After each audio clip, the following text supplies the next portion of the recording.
All right, we are live with the first ever Friends of Constructed Adventures YouTube interview. For anybody that might have been following along, if you hop over to my Instagram, you can see the last few interviews that I've done. Looks like all right. Um, I've interviewed Danny and Anna from Oodle Alley Adventures, Kara Mendel from Interwoven, Jerome, Vernich from Cat and Canary, Juliana and Ariel from The Wild Optimists, PG, who is a multiple times contestant on Survivor, and then also just happens to always end up playtesting everything. She's become the de facto playtester. And then James from Puzzled Reality, all the way down in Australia. Michelle and Yassine from Society of Curiosities, and Rita from Post Curious. Now, one thing that has come up in pretty much every interview was the person that I'm interviewing today. His name is Tommy Honton. He's an experienced designer. I have an incredible story about kind of meeting him and first learning about that this whole world exists. And then I cannot even begin to talk about how incredible of a human being he is, both from the expertise and design standpoint, but also just as a person and wanting everyone to succeed. So, without further ado, I'm going to bring in Tommy and we're going to talk a little bit about, I'm going to give him some time to chat about exactly what he does. So, you should be good to go. Welcome, Tommy. Thank you so much for joining me. Thank you for having me. I feel like I'm going to have a hard time living up to that intro. No, you'll be just fine. So I'm going to kick it over to you for just a little bit of time, and I want you to talk about the elevator pitch for what you do. So when someone says, "What do you do?" Like, what do you tell them in 1 to 2 to 5 minutes? Yeah, I say that I make experiences you can play. Typically location based, usually story narrative driven, but things you can influence, whether it's a escape room, which I own one, whether it's a storytelling piece, more like a piece of theater, but adding some level of interactivity to the experience that makes it feel like you were able to be part of the world. That's pretty much it. I mean, and there I can keep going into the weeds, but I find most people who are not in this industry, are like, oh, they have or like a video game, and you're like, yeah, but in real life, or oh, like a movie or a choose your own adventure book, and you have to clarify, yes, and it's you can actually do it as opposed to reading it. You can actually be part of it. Yeah, one of the big goals with Constructed Adventures for me was bridging the gap between, well, first I just wanted to do it because it was fun, and then Right. after I met you, oh, looks like Beachy's in here. We can add her in too and see if we can post that question. So if anybody does have any questions, please post them in the comments. I'll do my best to pin these questions up, and then we can talk about them. So I have a couple questions from Instagram, and I have plenty of questions myself. My mom has a very burning question as well, and so we'll get through that. But it is so interesting talking about what we do. In the beginning, my goal was to create cool adventures, and then once I met you and discovered that there was a much bigger world of experience, immersive design, alternate reality games. It's so hard to bucket. We don't have a term for everything yet, but we should figure one out. It can be kind of tough to try to explain to people exactly what we do. But I think experience design kind of sums it up. But we always have to spend minutes, if not longer, trying to be like, no, it's not quite this. You don't really call it a scavenger hunt. Parks and Rec did, but it's really this, and it's a treasure hunt. So it's quite a bit. So I met you. I don't know if you emailed me first or if you just called me, but I remember you basically. I was in my storage unit rifling around a bunch of treasure chests like you see behind me, and you said, "We've been wondering about you." And I was like, "Oh my God, there's a secret society of people doing this." And I was half right. There definitely is a society of people, as the people that I already chatted about and named. It's only secret just because people don't quite know about it. But to me, you are the person that knows everybody. And everybody that I've interviewed so far is like, "Oh yeah, Tommy's just the best. He did this. Oh my God, he connected me with this." Oh, how let's start with how you got started, and then I'm definitely going to ask you kind of how you became this like figurehead in this community. First of all, that is very surprising to hear the word figurehead, and deeply humbling if that's even remotely true. But thank you. Yeah, and I think this will help inform the journey that I've been on. I definitely was intentional, especially towards the later part. But yeah, I was born in Kansas, and I really say the like spider bite to my Peter Parker, was when I was a kid, my sister and I lived across from a park. We were sitting at a bench, and a piece of paper was under the bench flapping, and it was the start of a scavenger hunt. We knew it wasn't for us.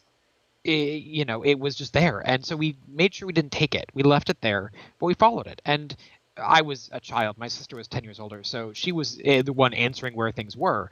But there was large park, had tennis courts. That's where the next clue led us. And we went around to different spots around the park. And it was weird finding this thing. We didn't plan on it. And the last clue that we found told us to go to a school that was several miles away. And we didn't have a car, and we couldn't walk there in time. So we didn't finish it. I will never know who put that there, and I'll never know what the end was. And to me, Does it that was, haunt you to this day? no, I actually like it. I like the magic of it. It's the J.J. Abrams mystery box, which some people Oh call yeah. BS on, but there is that magic mystery of I'll never know. And I think to me, I always injected something special onto that not knowing. And so we did the immediate thing of making one for our neighbors. As soon as we went back home, we made one for our neighbors and hid some prepackaged cotton candy. And they got to get it after they solved everything. And we watching them find it and eat it was very strange because they weren't allowed sugar, and so of course they like gnawed on it, and that was really magical. And that was sort of this thing of like I like that. I want to make that. I want to surprise people and entertain people, and this thing sort of hovered with me. And so growing up, I was exposed to a ton of stuff. My parents, in Kansas, it's easy to be very isolated and very close-minded. But growing up in Wichita, it's a fairly big city. It's the biggest in Kansas, and there is a lot of arts. A lot of, awful corporate people like the Koch brothers tend to wash away their guilt by funding arts programs in Kansas. So there is a lot of art and access to it. And I was really lucky to be exposed to that. But my dad loved mysteries. The local paper would do a treasure hunt every year with riddles. And if you found this medallion, it was always hidden on city property. You could get money for it. And so I knew the paper came out at 11 p.m. at night for the next day because people would line up outside to get the next day's paper to get the clue. And my sisters and I would do it, and we never got close to finding it. But the day after it was found, they would release the clues and all the intention. And I would pore over that, just curious how, and granted, the puzzle writers of the paper were not very good, but it was really fascinating to see how someone constructed something in that fashion. And then I have an aunt and uncle that also would do scavenger hunts for me and my cousins every Easter. So growing up, I always had these things lurking in the corner of my brain. And I wanted to go into the arts. I took acting training when I was in high school. I briefly thought about being an actor, but then I was like, no, I'm going to do psychology and classics. Those are my jam. Going to college, I studied those and realized I didn't want to actually do them. I loved learning. I could stay forever in college and just learn. But when it came to actually doing something, I didn't want to do research or teaching. I wanted to do something creative. But my fear was I have all these interests in theater and in video games and in, films and TV, but I am afraid to study it for fear that creation, examination so close up could ruin my passion for it. But I really didn't have a choice. Halfway through college, I'm like, I don't have much time. I got to figure something out. So I took a screenwriting course, and that led me to LA. I interned. I loved the internship. And I came to LA, and I just found the film industry was not, I didn't get it. To me, I had a bit of a chip on my shoulder. I came out thinking merit was what got you there. I thought I was a good writer. And, I got a job at Disney early on, and I got a writing partner, and we got some modest success early on. And, that's when I got stuck, where about 8 years of my life got kind of condensed into this brief window of writing a script with an agent and manager who couldn't sell it or got us a light writing job but it didn't lead to anything, being stuck in a dead-end job at Disney, and just feeling really burnt out by the whole entertainment industry. And, the years flashed by and I had lost a lot of drive. I became really depressed and wondering what the hell I was doing. Yeah. I didn't like networking. I hated it because I felt it was really disingenuous. It was like, I want to meet someone who I can use or have help me, and that's the only reason I know them. And I didn't like a lot of people in film because we'd spent hundreds of hours sitting in these meeting rooms with people and realizing they were for nothing. Yeah. They were people padding their schedules to look busy. And yeah, I don't begrudge anyone in the position now because now I know what I didn't know then. But I started losing my passion for it. And that's the thing I always said. If I ever lose the passion or drive for this, I have to give up because I can't do it. But then immersive theater and escape rooms popped up on my radar, and that was this reawakening of, oh, passion that I feel for this is here. It's in this space. And back when I came to LA in the beginning, I would just reach out to people I had no business reaching out to. And I was like a dog chasing a car. I found myself in some really important people's room meetings and offices early on in my first year and did nothing with them. I didn't know what to do with it. Yeah. Just because I was curious and genuine, because I was curious at the time and I wasn't asking for anything. And so people opened their doors to me. And I didn't do that for a long time, but I found that drive again with people in the immersive interactive space. So anyone involved, I emailed and said, like, please teach me. It's that moment in Doctor Strange where, you know, he's seen what the Ancient One can teach him and he bent that, please teach me. And that's where I'm like, I don't care. I'll do it for free. Just let me learn from you. Yeah. And most people wrote me off as crazy, but a few people said, yeah, come on, let's, you know, happy to chat. And then when they realized, oh, you did these scavenger hunts and you built these immersive puzzles and experiences for people, like you do have a vocabulary in the space. You do have some training, even though you never paid for it. Like the fact that you know how to structure something and construct a puzzle themed to a person or, you know, a story, like, oh, that's interesting. That's a skill set. You So one guy resume, right? Yeah, it was more of like the fact that I could wax poetic on what I'd done before, and they were, and I realized I was not out of my depths when one guy pulled out a piece of paper and began writing down what I said, and I was like, okay, can we talk about so how really quickly? I want to. How Yeah. old were you when you kind of started pivoting over to the immersive escape room industry? I was God, I was probably late 20s, mid to late 20s, because I'd come out to LA right after I turned like 22. Yeah. And so And you'd then, had experience building these things, but just for fun. And that's kind of where I was too. I just done this Yeah. for fun. And like, turns out like, oh, you're actually kind of good at it. And then, so talk to me about the feeling. And like, I'd love to hear about this whole experience of you're just talking and all of a sudden somebody comes out and they're just like, keep going, like, slow down. I have to catch this, right? How did that feel? It was weird. We were on a phone call, and I was on the phone call with this guy, and he was the Johnny Appleseed of escape rooms in the early days, and you know, incredibly sweet guy. And I had said something, and I heard he stopped talking, and I'm like, oh great, I bored the guy. You know, I am the most self-effacing person, worst self-critic you meet, and so I was immediately self-conscious, going like, oh crap, like. What did I say wrong? Is he bored? And I heard something, and he's like, no, I'm writing that down. Can you say that again? And I didn't ask and say why. I just sat there thinking like, what did I say? Did I say something particularly bad? Is he like getting evidence against me, like a state's case against? Like, what is he writing down? And it was just I had summarized a construction of a puzzle I had done, and he goes, that's really clever. He's like, that's really smart the way you framed that. He says you have, and he said you have an affinity for this, and I had never been told that in this space, and it was something that validated, you know, years and years of me doing stuff just for fun. You started into the immersive industry and you realized like, oh wait, I'm actually really good at this, and you kind of started having a little bit of clout. Is that where we had kind of left off? It was, yeah, it was, yeah. So the two things that I think what I mentioned, I flashed back to what drove me into wanting to do this in the first place was, the joy of watching people. And I did this for friends. In high school, I convinced my school to let me do my own version of like the medallion hunt. And I hid a medallion on our campus. I have them actually on my fridge. I have all the ones I made on the fridge, but people would find them and then they get cash. And what's crazy is that they agreed to let me do it if I could get it self-funded. So I'm like, okay. So what I did is you had to actually win, you had to invest $5 into yourself and you could do a team of up to 4 and you could split the money if you found it. But if you found it and didn't have that, you couldn't win. So we ended up making a slight amount of money for the student council because of it. But the prize was $200. And so every day the daily announcements had a clue that I had written.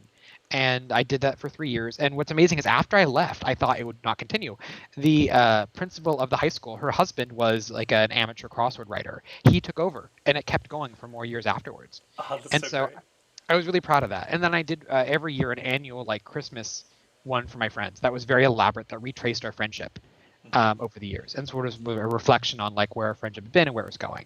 And so those are really fun to me, and it was really important to let people that I cared about know that I cared about them through more than just a gift, but the gesture of being able to tell them a story of our friendship, Yeah. going back to important locations and being able to have, relive funny moments or meaningful moments to us.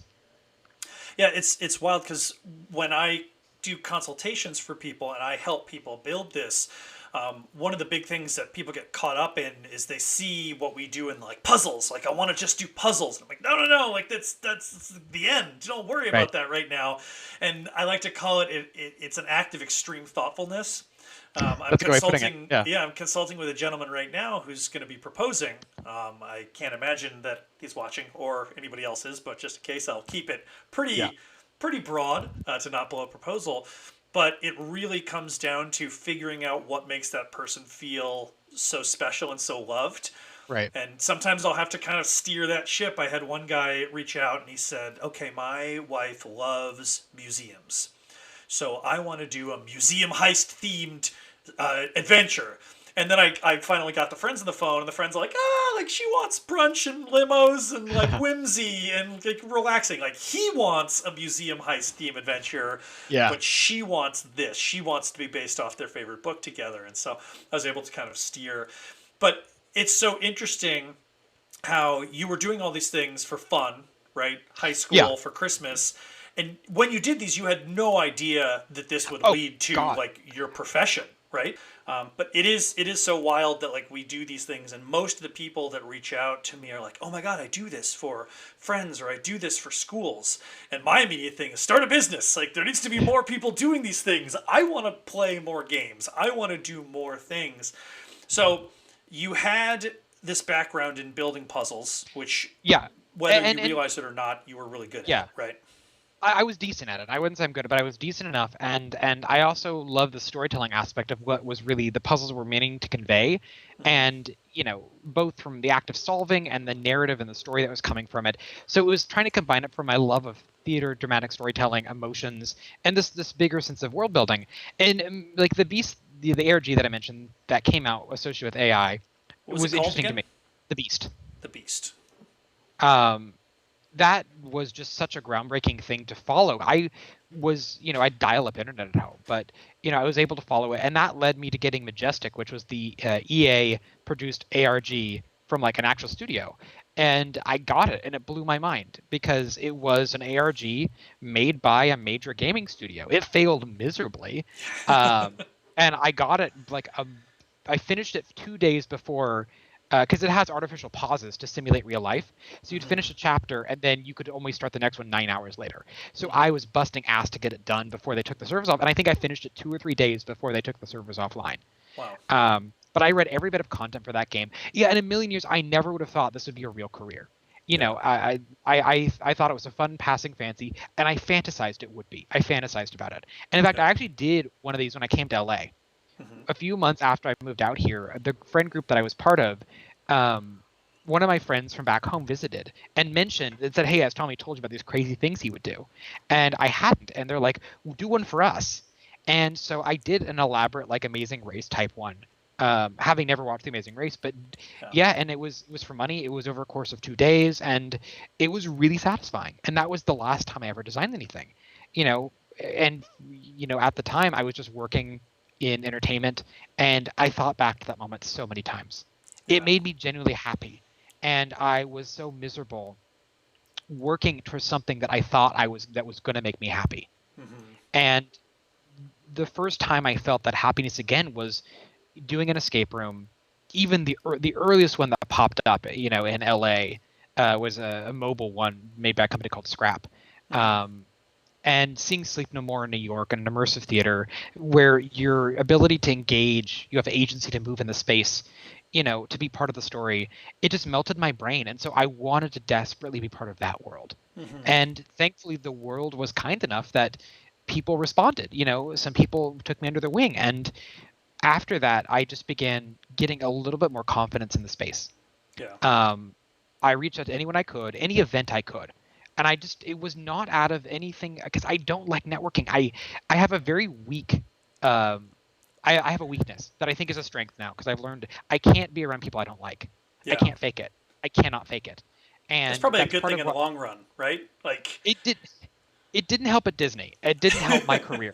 I Disney's a very political place to work, not from like a politics left right. It's very political in terms of relationships, who you know, personality management, entrenched bureaucracy. Yeah. Um, Creativity is when creativity comes out of those environments, it's actually usually as in surprise that because those two things typically don't work well. Risk taking, creativity.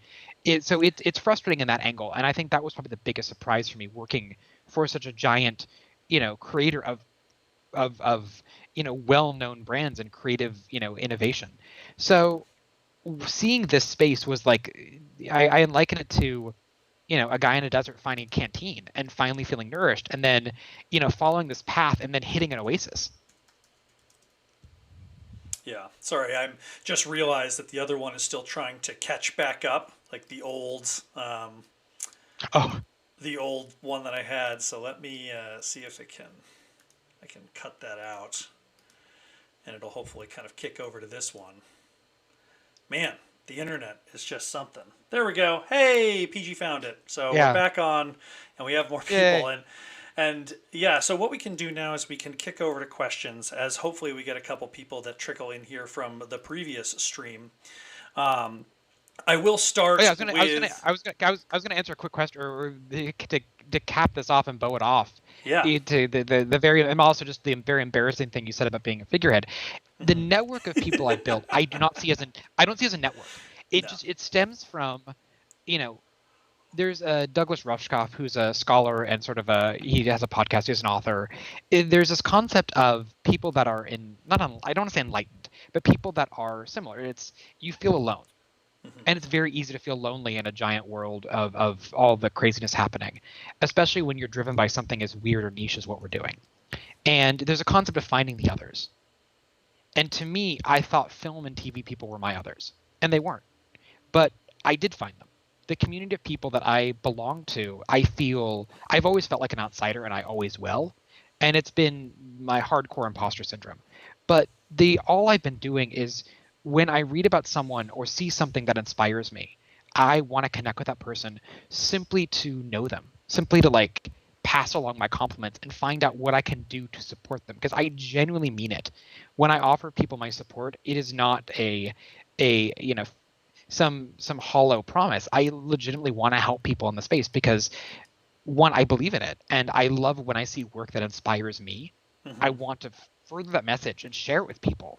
And two, if you know I can inspire someone to keep going and make more work, I selfishly get to go play it and do it. Like you said. So yeah, there is that selfish idea that the more work that gets made, the more stuff I can do that's entertaining me. But I don't know. I feel this deep drive in my bones that the people I've met, I feel so lucky to have so many amazing people in this community that I consider friends and colleagues that I would do anything for to help Yeah. support. And so I don't see it as a network. I see it as friends. I see it as people that I want to support Yeah. and people that I can't fake enthusiasm for. I do feel you with that. Everybody that I've met in this industry has been really kind and amazing and enthusiastic. Like we're all a bunch of geeks, we're all a bunch of like puzzle nerds. We all want to do weird things in the world, and we have that like almost like inhibition, right? We're not worried about what other people think, and it's so cool Right. to see. And it makes me so happy whenever new people come into the space. And I was on, I've been a drummer for my whole life, and I was on drumline in college. And the way that drummers are is there's always that little bit of like, am I better than you? Like, who's better? Who's better at this, right? Like, who's a better drummer? Who's better than this? And you kind of like, we're friends, but you still have that competition. But with this, I've never felt like pretty much everybody I've interviewed in the back of my mind, I was like, oh my God, they are so much better than me at this. But it's not like a problem. Like, it's not an issue. It's not like a competition of like, oh my God, they're just better than me at making these. It's always just like, oh my God, I have so much I can learn, and like I get to play their game, right? Because like if you design a game, you don't really get to play it, at least not the same experience. So the more Right. people that come into this space, and then also from just a pure business standpoint, it's like the board game industry. If I go to, we've talked about this multiple times, but Mm. the first escape room I went to wasn't a very good one. And we actually chatted about this maybe one of the first or second time we talked.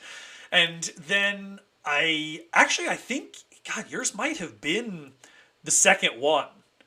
maybe I went to one other before that, but it was really like going into yours, which is Stash House in LA, and I was like, "Oh my God, this is what it's supposed to be like. Like this is what fun is supposed to be."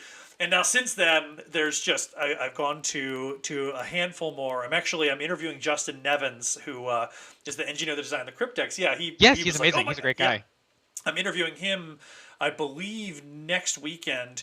But he talked about when this thing blows over. He lives in Seattle. He's like, I'm going to come down to Portland and I'm going to do 8 escape rooms in a day. Do you want to join? And I was like, yes. Like that sounds awesome. And so it is so cool to see like a rising tide brings all ships up. It's Yeah. cool to see that, and it was very cool for you in the beginning, basically be like, hey, are you nice and kind? Awesome, come join me, like here's the community, like let's meet people and like let's all mingle and be friends. And so it was wonderful to hear that from you.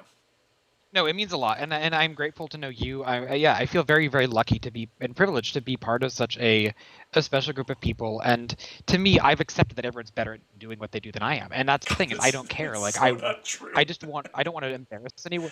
I I don't want to embarrass anyone by like Yeah. doing something badly, but I feel like I want to support this community. And the thing I say, like a lot of times I do a lot of consulting now. Hmm. Um, the thing that I always say first and foremost is why people may not want to hire me is because I would never do anything purely from a business standpoint. I would never do anything that's going to hurt this community. The community is still growing, and this entertainment form is still being defined for audiences. And the thing I say is most people don't know the difference between escape room companies. They don't even know they're different companies. And if they have a bad experience with a new form of entertainment, they're going to write it off. And it takes from consumer research at the very least 2 to 3 positive interactions to replace that negative one. And the question is, why would you pay to change your mind? Why would you pay 60 to $100 going to multiple other games when you think that you're like, yeah, I've done an escape room, I get it, I know what they are, not for me. Well, no, you went to a bad one. Go try a different one. It's like saying, Chris, I saw a movie. I get what movies are, not for me. Yeah. No, you saw a bad one. You could go to a different one. Yeah. But it's that consumer behavior isn't there yet. So I would never do anything to make a quick buck that salts the earth because I Yeah. consider myself a protector and a fan of this industry at large, and then second, a business owner. But I Yeah. would never do anything as a fan and a supporter, to get money. And Yeah. that's the most important thing for me is seeing the majority of people in the space are the same way. They're Yeah. protective, knowing that honestly, to me, being a good business owner, if I make something of quality, people are going to want to get to it anyway. Yeah. If I make something that's supportive and largely beneficial to the industry, it's going to grow it in a way that supports everyone. And like you said, Yeah. a rising tide. I think there's enough people crave entertainment, people crave stories, and there is enough creative minds in the space of all kinds of stories and all kinds of experiences that people of all kinds want to do stuff, and there's I think enough room for everyone to create their own kind of thing and for it to succeed. Yeah. Oh man, that's so well put. It's correct. It's exactly that.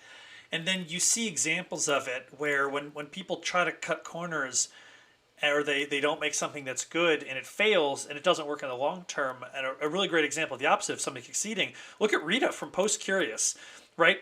Like Tale of Ord was basically just she wanted to build something really cool and really fun, and it took her a long, long time, and it was extremely successful. And I want to get my hands on it, but I can't. And now she has Emerald Flame that Kickstarter might have just closed up, and her expectation was, to try to back 30,000, and I think she was at 180,000 last time I checked. And it was like, you do good, if you build it, they will come, right? If you do Yeah. good work and you do this, you will get recognized, especially in this industry. People will Yeah. find out about it and they will try and they will be honest, and it will show if you really care about what you do or if you're just trying to like, make a little bit of money.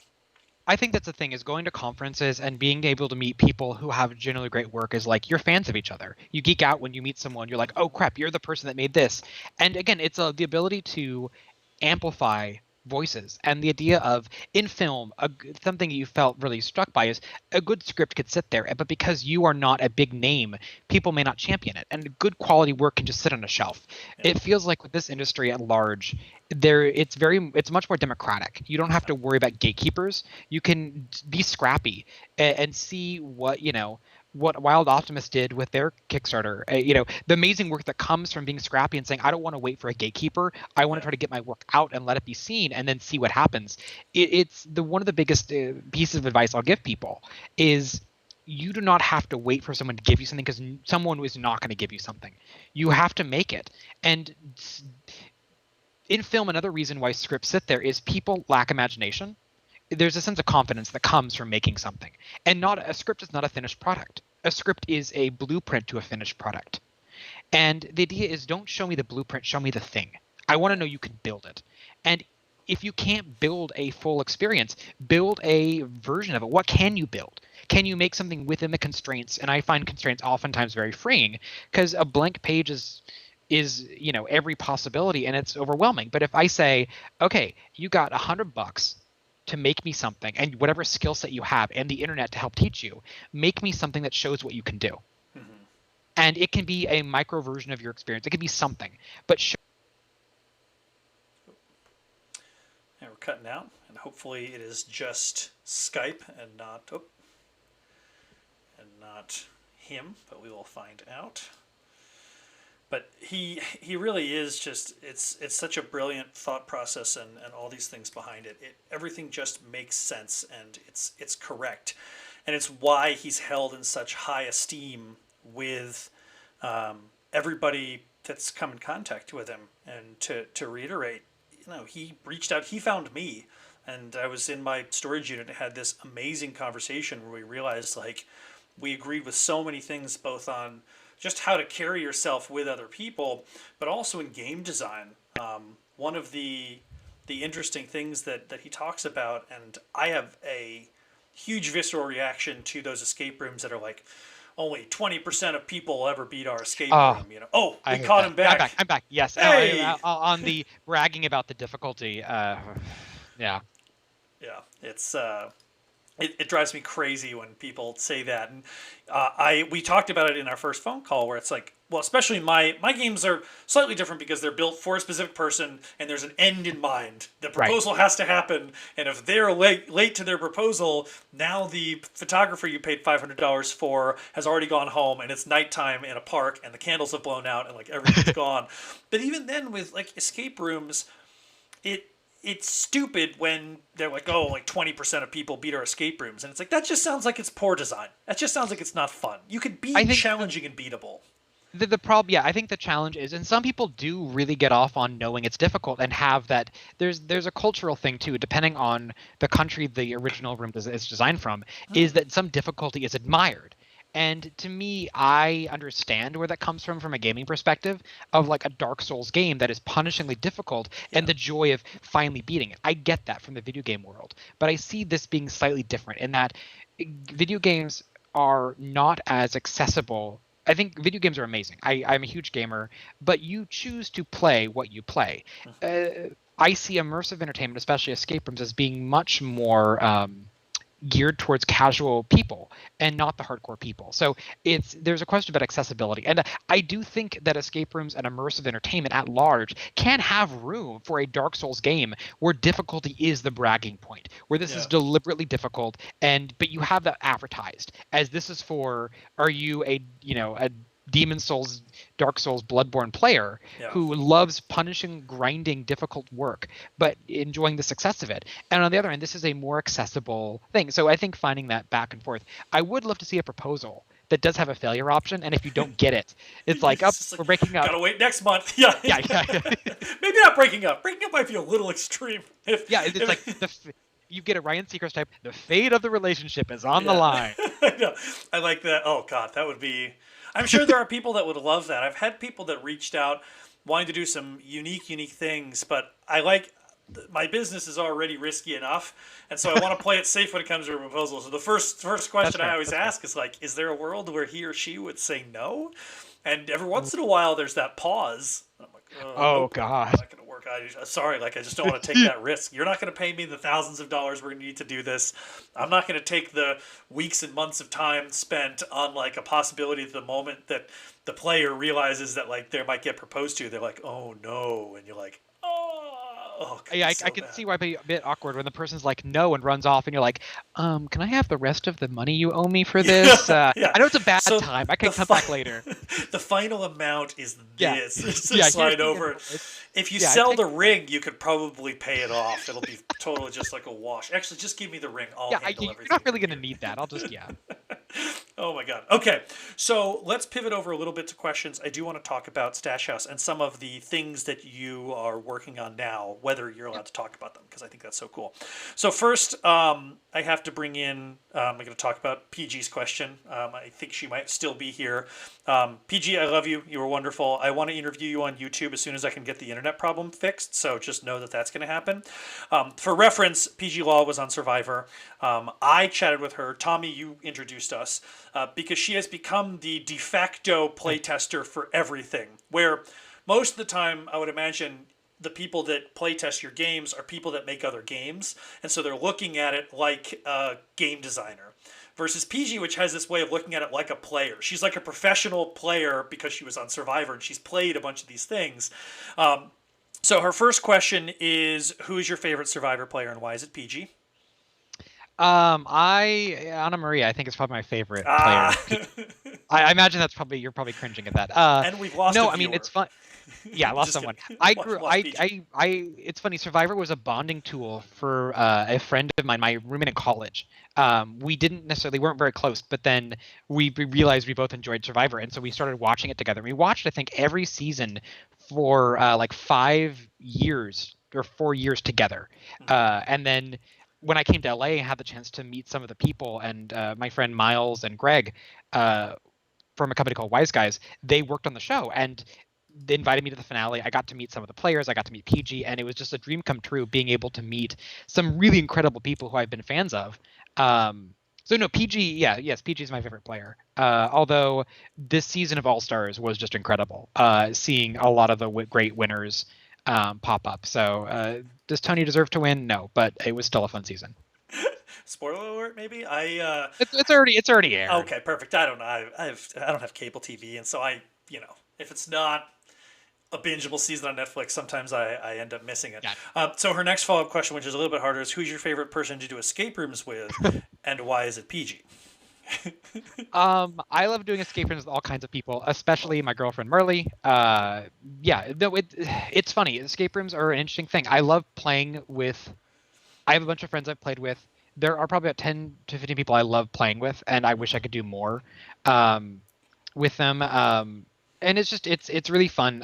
It makes me sad I can't do it with everyone, but I've come to appreciate doing it in smaller groups. I think rooms, most of them are advertised large groups, but in reality, I enjoy playing with 4 or 5 people Yeah, max. it's the The perfect smaller amount. the size is kind of the perfect sweet spot. So no, my usual group is Marley and PG and friends Brian, Alyssa, and Steven. And so those are my core. But I think we've developed a really good way to communicate together. Yeah. But again, I will play with anyone. I think there's only a few people I played with stranger wise who I would never play with again, or like in the community. But on the whole, it's really fun. Again, as creators connect, you realize most of the people you play with are just genuine and want to have a good time, but are also supportive enough to want to make sure everyone in the room is having a good time. Yes, it's so important. So have you done any escape rooms in Portland? I have not. I at Ooh, some point I need to. okay. So I'm in Portland. PG, I know you're watching too, and Justin Nevins, the Cryptex engineer, talked about coming down and doing that. We should once COVID is over, which Fauci says is literally like a year from now, which is like cool. We have to wait a really long time, and the second Renaissance happens because that's what I'm hoping for is like another Roaring Twenties where our industry just Woo! explodes. Everyone wants to go do things. We should get a group of the four of us together, and we should do.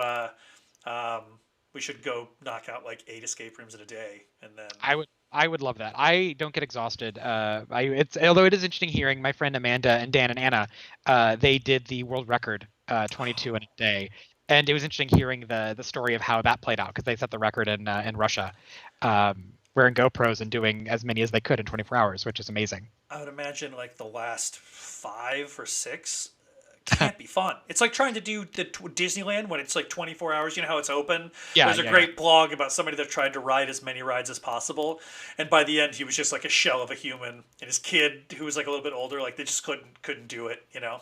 Honestly, I don't think I would have a hard time getting sick of them. I think it would be more the tired and food Yeah, thing. the fatigue. Um, yeah, yeah. I don't know Yeah. why I'm sending a chat. That chat you can ignore. That was from earlier. Okay, perfect. No worries. So and it goes without saying, anybody that's watching, if you have a question, go ahead and pop it in the comments, and I will bring it up here, and we can chat about it together. But we'll actually bring forth the legitimate question from BG. Not that the other two weren't, but those Yeah, were a little bit leading. yeah. And that question is, what is something innovative that you've seen coming out of these quarantine games?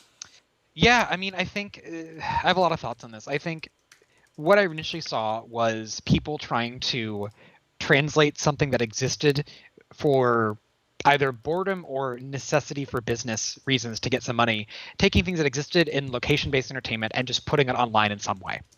And I think I I have opinions for sure, and I can be sassy at times, but I try to let those opinions be really muted by the fact that I genuinely know how hard it is to make something. LA is full of people that have a bunch of what ifs. Making a good film and a hard film takes the same effort. It takes a lot of energy to make something, and the quality of it does not necessarily represent the amount of effort that was put into it. Hard work is great and all, but it has to be intentional work that at times can just go wrong for whatever reason. So if something is less than the desired effect, I try to still applaud the person for making it and hope they perhaps can learn to make it better. Um, the only time I'll actually deliberately shit on something is if it is outright racist or deliberately offensive, um, or if it's dangerous. Yeah. If it's someone who's not following proper protocol, for safety, is abusing audience members, is harassing them, is creating a sense of danger, or is also just in it for the money and it's completely shallow and bad. Yeah. Those are when I will be more open in being critical of it publicly. But Yeah. minus those situations, I try to be very understanding. So I think the people that put things out first were just trying to translate them, and it Yeah. was the equivalent of running it through Google Translate. And you're looking at this, you're like, I get what you were going for. But the difference, and the analogy I use is that you've got a recipe. Okay, people want to make an escape room. What is an escape room made up of? Well, you got puzzles, you got maybe a loose narrative or theme, you have some visuals. Okay, how can I take those and take what makes escape rooms exciting? And if you were to interview people about what they love about real escape rooms, location-based things, what would you say you enjoy? And it's the idea of, okay, well, people like the puzzles. Well, how do we put puzzles online?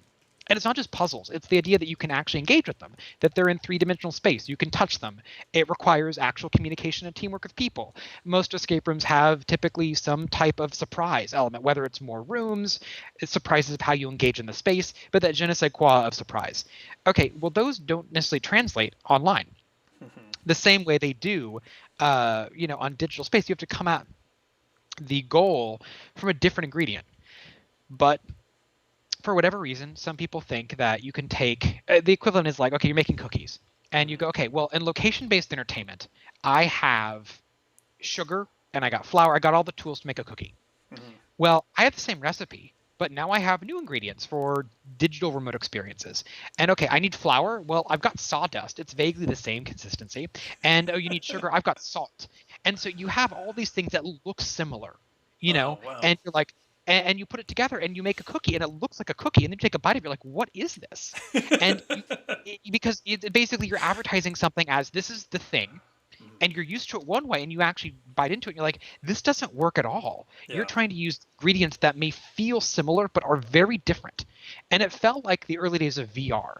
The early days of VR were really interesting because people were making things that were 2D and trying to make them 3D or 360 or 180 view. Yeah. What's really fascinating is after a generation set in, people started to actually think in the space and make things that were genuinely built for the space, that told stories better because they were in VR. Yep. And that's where I feel we're at now, where people are finally learning and realizing, okay, what are the things you can do? And I think with the medium of this remote experience, you have audio, and you have video, and you have maybe a platform, whether it's a custom website, Zoom, a Google Doc, whatever it is.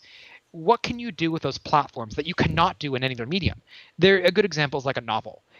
You could have a novel where the killer is, it's told from the perspective of a serial killer, and you may never know the killer's name, gender, identity, color of skin, anything. You may not know anything about this person who leads you on an entire narrative.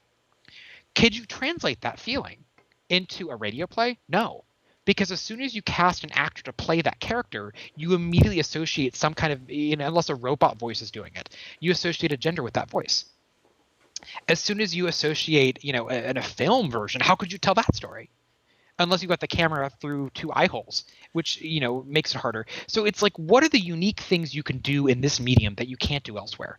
So the things that have done that well, there's a really cool experience, and I recently got to talk to the creator, called the Telelibrary. And I absolutely loved it. It is over the telephone only.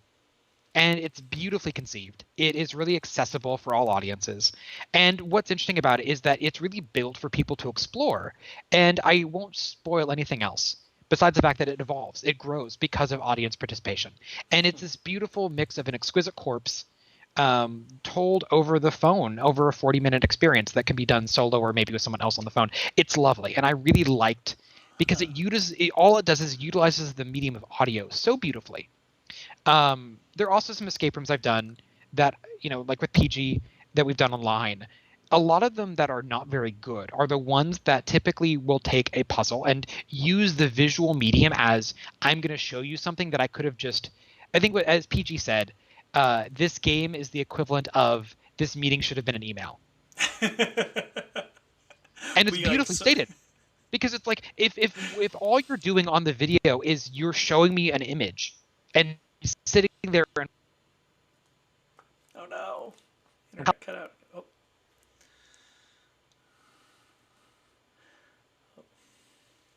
Let's bring this back, and once he brings back in, hopefully it's always a game whenever the internet cuts out. Is it Skype or is it my internet? What's going wrong?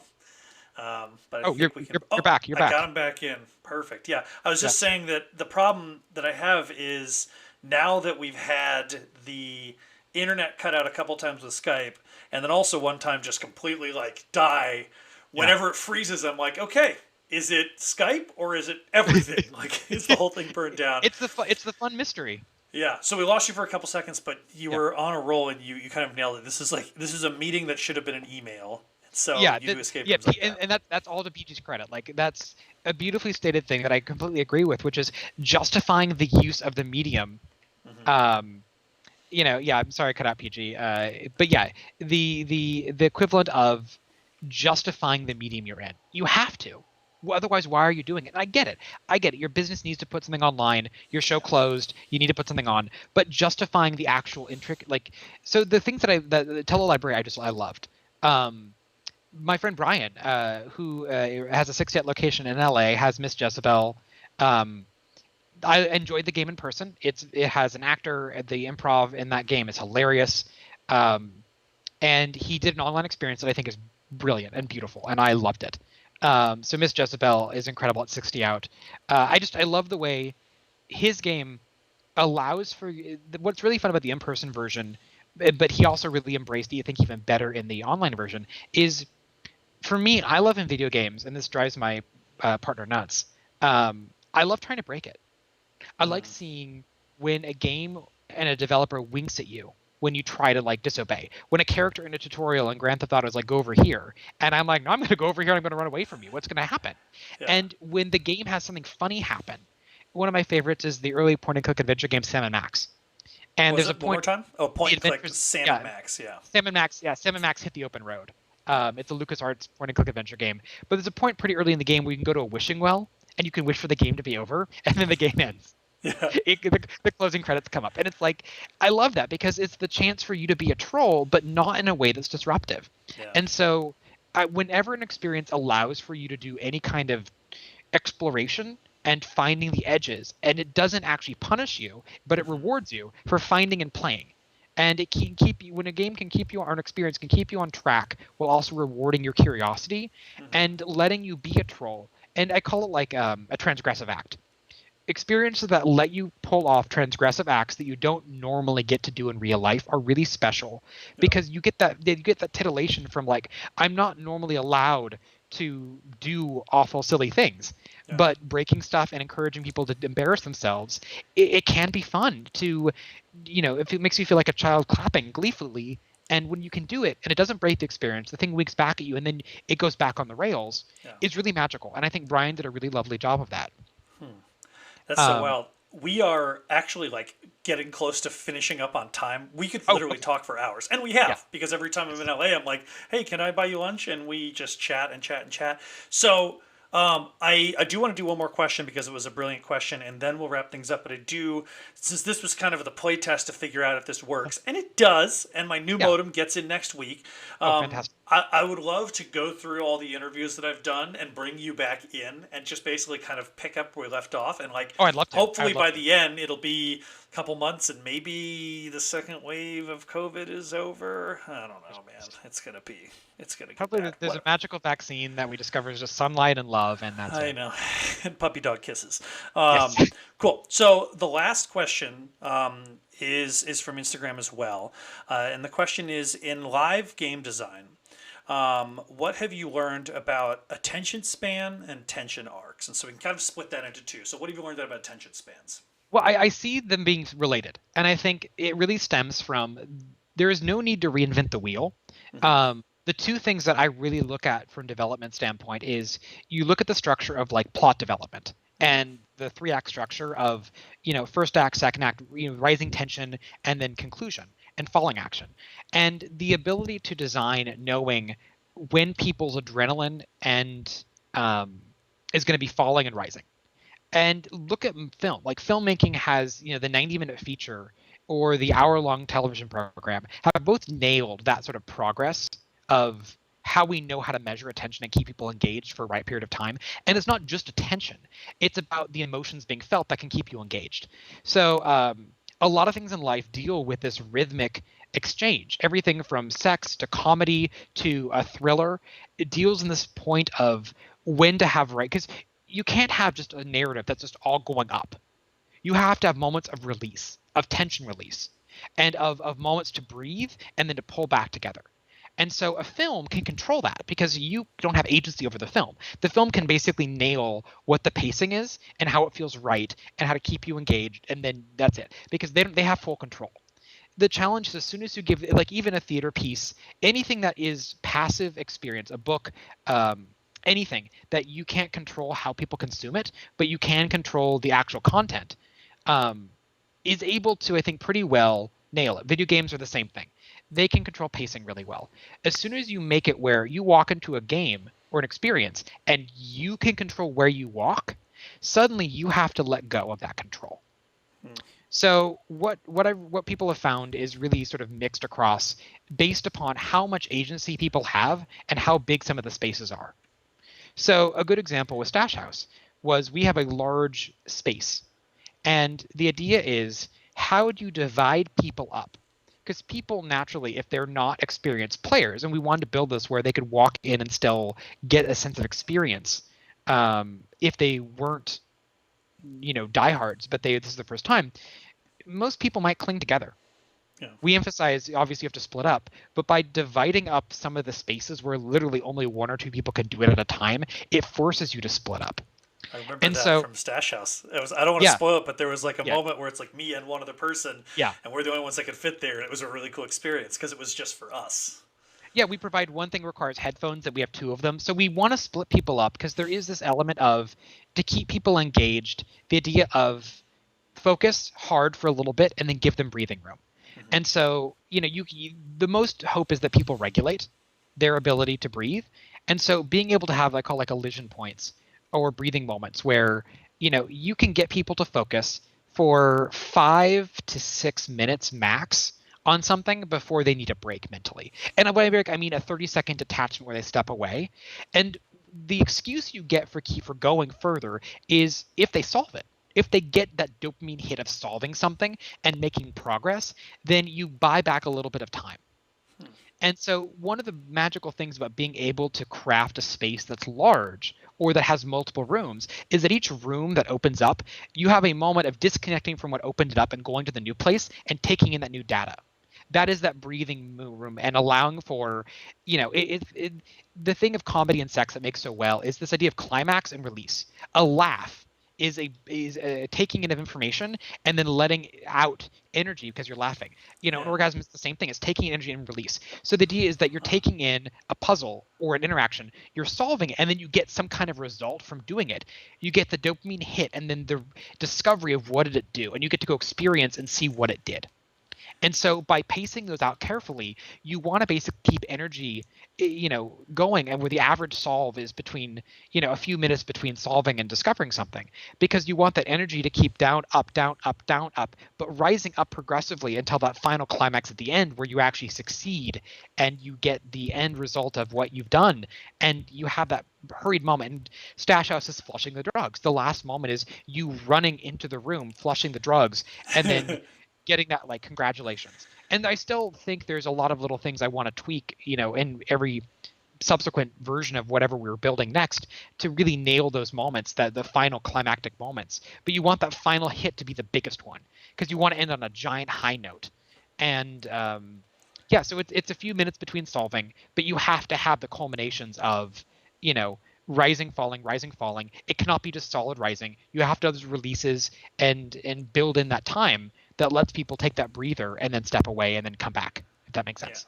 Yeah, and to specify too, you talked about flushing drugs in Stash House. Stash House is Tommy's award-winning escape room in L.A., where the whole purpose is like you are on a trial for a drug dealer, and you have to find the drugs in the house before the cops get in and flush them. Yes. I did it with my brother and Alex from Murder Mystery Scavenger Hunt, another person in our industry, and it was amazing. Oh, it was such a Oh, cool experience, and it was just so wonderful. And then kind of debriefing too. So, gonna wrap it up right now. I think in this really quickly, I'm gonna take the frame and say like just the last like 5 to 10 minutes have probably helped establish why Tommy is like the best in the industry. Tommy is talking about things that I have done and not realize that I've done, right? Like sometimes you could do a game and someone's like, "Oh, I just do this because it's fun," without the thought of like the climax or the breathing or the take time. And like I have a basic understanding, right, where you just can't keep hitting people over the head with puzzles. right. You need victories, you need these things. But the amount of thought and the amount of like care put into these really shows like how good you are. And I mean, so it's not that I'm good too. It's just the fact that I've come from. There's no need to reinvent the wheel. Like we can build our bridges from, what video games and what film and TV and other forms of entertainment have learned for so long. And I hate quoting the Matrix, but I do it often. But you learn the rules you can bend, and the rules that you can break, and it's just trial and error. Because we are in a wild west of video games have been doing this for 30 plus years, film and TV have been doing it for 100 plus, and you have this, well, not TV but film in general, like, and then before that the story of novels, and then theater. The storytelling goes back for thousands of years, and there's so many lessons you can learn. It's just the difference between active creation and active participation, and they're two very different things. And I think that's what makes you is what I love about you too is you're willing to learn from your work. I know a lot of creators who don't actually learn from it. And it's the equivalent of being intentional about what you're studying. If you consume something repeatedly, it does not mean you can create it. That's the equivalent of eating food and saying you're a chef. It's the difference, though, if you want to study how the food got to be the way it did, and not only the cooking and preparation of it, but the combination of those ingredients. It's those two separate things, the preparation of it and the combination of it together. And consuming it passively, and even if you consume it actively, savoring the flavors, does not inform you how to make it.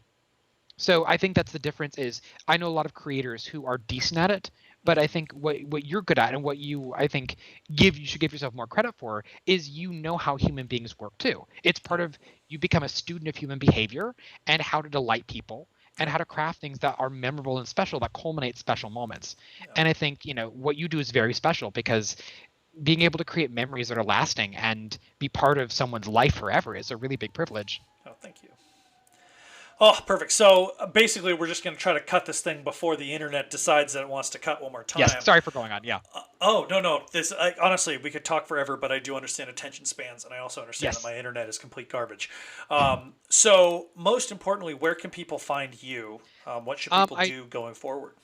Yeah, social media is toxic. Facebook is evil. Yeah. Mark Zuckerberg is making money off of political lies. So I don't like social media very much, despite having to reluctantly be on it at times. It's the worst. So I really just have a website, TommyHonton.com. People can send me jokes or hate mail there if they want. Do you ever get Um, hate mail?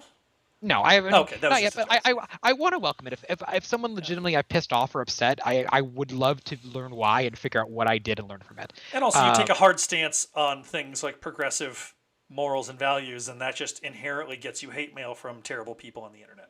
yeah, if you want to tell me that all lives matter, you can email me and I'll tell you to go what you can do Yeah, to yourself. yeah. So yeah, There's a feel lot. free. But that's the thing is, yeah, I'm fairly progressive. I'm also open-minded though, so I'm happy to have discussions about anything I may have done wrong or that I can learn from, because I think that's the biggest thing. I'm still learning and I will die learning. So I'm excited the fact that I will never know, even a drop in the ocean. But it's Yeah. exciting to keep learning. Cool. All right. Well, thank you so much. This was amazing and eye opening, and it just helps to know. Like, I always have a ton to do, and I have a lot of imposter syndrome, just like everybody. And it's nice to know that the person that I look up to the most also has imposter syndrome. And I 100%. think that's important because I think the moment you start to believe that you're the smartest man in the room is when like you just start to just completely lose everything. Look at our president. Cool. So thank you so much. I hope you have a wonderful weekend. Stay safe. Happy Juneteenth, which is in my eyes a new national holiday that should easily replace Columbus Day. And I hope you stay safe. And once this thing is over, come up to Portland. Let's do some escape rooms. Let's get together and collaborate and make some crazy cool stuff. I can't wait. Thank you again for having me, and this was a joy. I'll talk to you soon. All right, bye.